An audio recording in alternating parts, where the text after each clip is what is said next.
Good morning, Stathis. I'm welcoming Stathis Peteves, who is head of the Energy Systems Evaluation Unit at the Joint Research Centre at the EU Commission.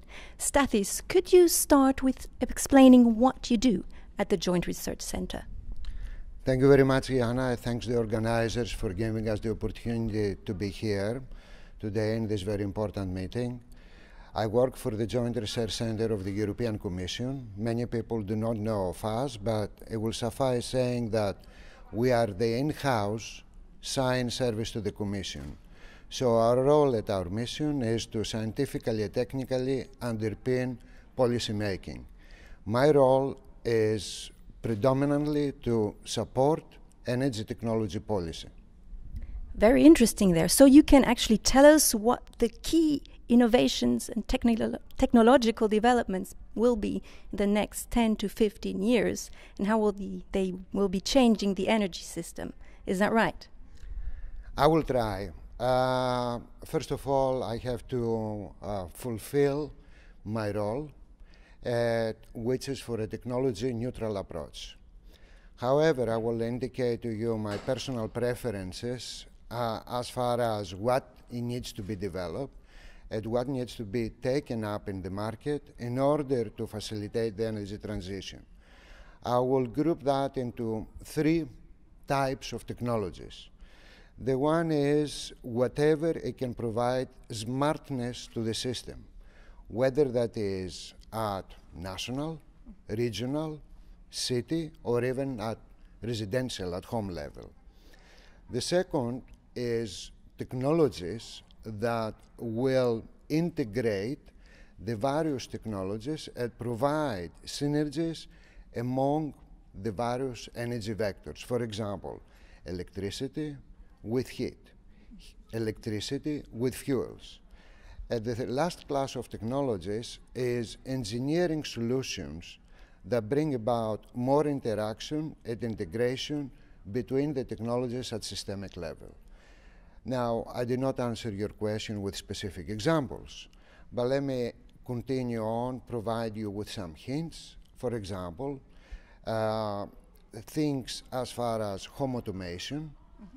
We're going towards a digitalization of the residents as far as energy use, heat pumps as far as heating, and smarter heating systems, synergies between power to gas type of technologies, synergies as far as residential storage equipment, new affordable batteries, and of course what is coming up slowly in the market, electric vehicles. Very interesting there. So how does your research translate into the policy making of the EU Commission? As you may have known or seen in the news, in February the Commission came up with the Energy Union strategy, which follows the 2030 framework as far as climate change and energy policy. Now, the Energy Union strategy places a very important and crucial role on innovation. It's actually one of the pillars of the Energy Union. Innovation will be the tool to support the transition of the energy in Europe as far as meeting its objectives, which still remain, such as security, competitiveness, and sustainability.